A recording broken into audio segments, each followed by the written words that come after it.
Zuf Lawen, donc on se retrouve encore une fois sur les ondes de la radio Ouzgdouf, la radio de l'Orti, qui j'espère euh, réussit toujours à vous faire plaisir et à ramener ce que أنك تحبوا الخاطر. Donc comme vous le savez, vous l'avez sans doute remarqué euh, pendant une période, on s'est absenté, parce que comme vous le savez aussi, les véritables militants, c'est des gens qui se nourrissent de la sueur de leur front. Et puis, مضايقات, on ne nous laisse pas travailler, la traque, les problèmes. Mais quand les faiseurs du, du soleil, du beau temps et la pluie nous laissent un peu tranquilles, on s'occupe d'autre chose de plus important que nous. Donc on arrive à se libérer un peu et donc à créer un petit espace pour vous servir et vous ramener comme ça. Bon, Tekiltegi, par exemple, c'est un hommage, euh, comme d'ailleurs la majorité des messages, et Bourga, l'homme, euh, que même si c'est demain, si hier, qu'on parle de lui, ce n'est jamais trop tard, parce qu'il a réussi à devenir éternel, ce n'est pas donné. Donc on l'a intitulé le تجميل تاعي نخدم هكاكيا et le maquisard Borga, l'Akhdar, c'est l'homme au stigmate de toutes les époques. Parce qu'en lui-même, il porte les marques qu'il a subies, parce qu'il ne sait pas dire oui, Sidi, que ce soit devant le colonialisme, que ce soit sous la dictature de Boumedienne, et puis surtout, il a vraiment marqué les consciences des plus juvéniles d'entre la population algérienne grâce à sa remarquable participation et adhésion à l'insurrection populaire du 22 février 2019. Donc l'homme au stigmate de toutes les époques. Connu pour sa bravoure durant la guerre de libération, désormais un Milkhdar, ce n'est pas peu, parce que ce n'est pas n'importe qui à qui le peuple algérien accorde le statut de Amir Khadar, a réussi un triple défi, celui de faire la guerre à la France coloniale, celui d'avoir le courage de s'opposer à la dictature de Boumediene, et puis la toute récente audace, celle d'accompagner une insurrection populaire pour l'avènement de la démocratie, pour qu'enfin verrons-nous un jour peut-être les droits de l'homme. Donc, à un event près de la victoire finale, le père de la révolution, du sourire, meurt, nous dit-on, du Covid-19. Ça aurait pu être du Covid-20. Sinon, ça aurait été à cause du Covid-21, de toute façon. Avec tous ceux qu'il reçoit d'infâmes personnages, ce virus a plutôt tardé à l'infecter. En échange, par contre, ces porteurs sains qui l'ont contaminé ont enrichi leur album photo qu'ils exhibent sur la toile. Ils diront et rediront hargneusement en aparté à leur gourou: nous sommes désormais les amis de Bourga. Cela va nous blanchir de nos crimes honteux, de nos positions compromettantes passées et légitimées par là notre comportement réactionnaire futur. Quelle prouesse sur un as!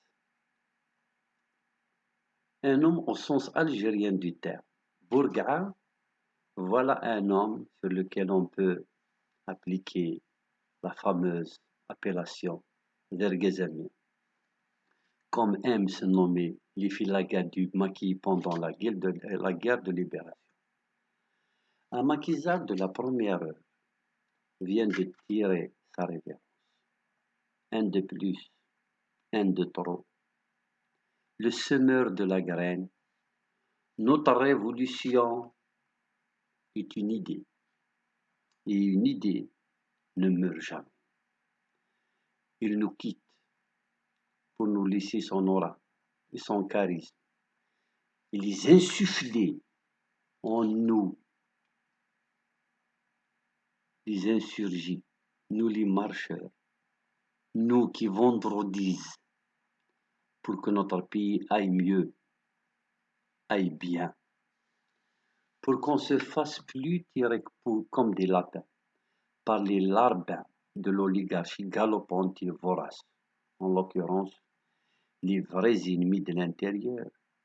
Voilà, au moins on aurait le mérite de répondre à cette question. Qui sont les ennemis de l'intérieur, si ce n'est l'oligarchie? Témoin de son temps, ce vieux à l'esprit jeune se surpasse et gifle ses pères, ses moudjahidines, en critiquant les caciques. Ce n'est pas peu.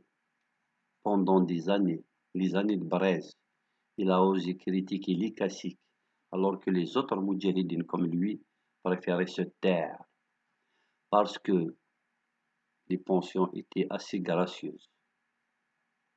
Ce pays étant meurtri par les ennemis de l'intérieur, entre autres, ces Algériens qui nous ressemblent pourtant, mais ils nous ressemblent juste dans la carte d'identité, dans le teint, peut-être les origines, mais pas dans le comportement et leur vision du monde et leur définition du patriotisme.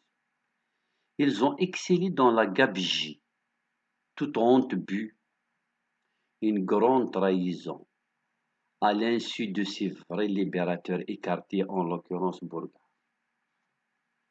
Voilà donc un homme, loin des Abdelaziz el Mali et compagnie, qui mérite qu'on dise de lui gloire à nos martyrs, sans paraître populiste ni user de la langue de bois. Bourga n'a pas eu la chance d'être de ces martyrs heureux parce qu'ils n'ont rien vu, parce qu'on nous dit toujours heureux les martyrs qui n'ont rien vu. Donc, il a été malheureusement parmi les historiques marginaux qui y ont assisté impuissants au malheur de notre pays. Parmi ces historiques marginaux qui ont subi à leur dépens les atrocités d'un régime à contrario aux idéaux de novembre. Comment se taire et voir les harkis, les domestiques des colons, les animateurs des bureaux arabes et les apatrides prendre les destinées du pays, pour ainsi les piller et l'offrir en offrande aux puissances de ce monde qui se le disputent en trophée. 60 ans de dictature, 60 ans de souffrance et de ressentiment pour se rescaper des bombes du général Salan. Diffamé, emprisonné, insulté, accusé à tort, Bourga Al Insoumis a vu de la main du sérail des vers et des palmures. Sa mort est quelque part une délivrance, tellement que son cœur a trop supporté, a trop pris de coups, de blessures, de calomnies et d'atteintes, sans égard aucun à l'âge, ni à son statut de moudjahid, ni à sa prouesse et son parcours glorieux. Dois-je me ranger pour avoir ma part du gâteau, s'est-il peut-être dit un jour, tellement qu'il en a trop supporté.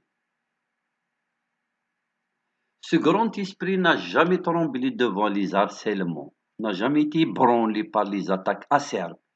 Il était resté de marbre, parce que ce qui ne tue pas ne rend plus fort, dit le proverbe.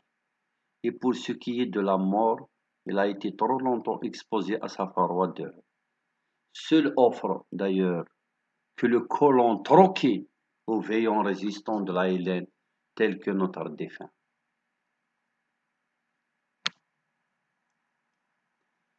Humble Et préférant faire profil bas, il ne répondit jamais à ses détracteurs, qui pourtant sont reprochables sur plus d'un titre.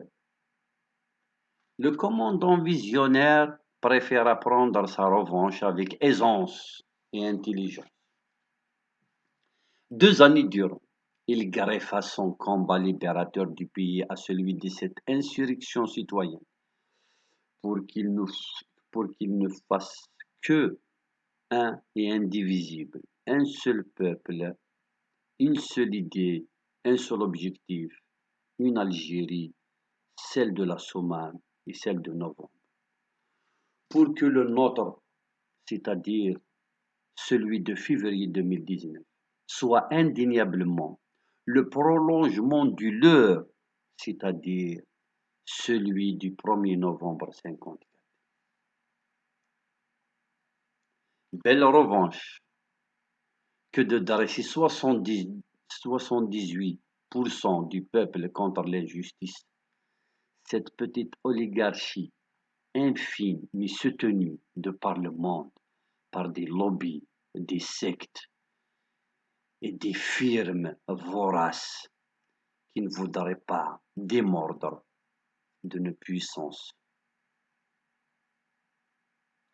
tout en lui montrant la voie à suivre. Bourgaat, avec sagesse et profondeur, ces deux qualités ont toujours habité ce personnage historique hors pair. Il s'aligne, pour revenir un peu à l'histoire, il s'aligne aux côtés des Kabyles quand les foudres, plutôt, quand les foudres des pronasseurs d'Égypte pleuvaient sur la Wilaya Tarba. En parfait réconciliateur, il appliqua à sa façon la plateforme de la Somalie. Et il a réussi formidablement en exaucant la prédiction d'Isali Zamoun et de Mohamed Reda. Voilà une empreinte indélébile dans l'histoire de l'Algérie moderne, celle de la participation héroïque d'un historique de 54 aux côtés des jeunes de la deuxième, troisième génération qui ont donné naissance à l'une des plus belles insurrections citoyennes, celle de février 2019.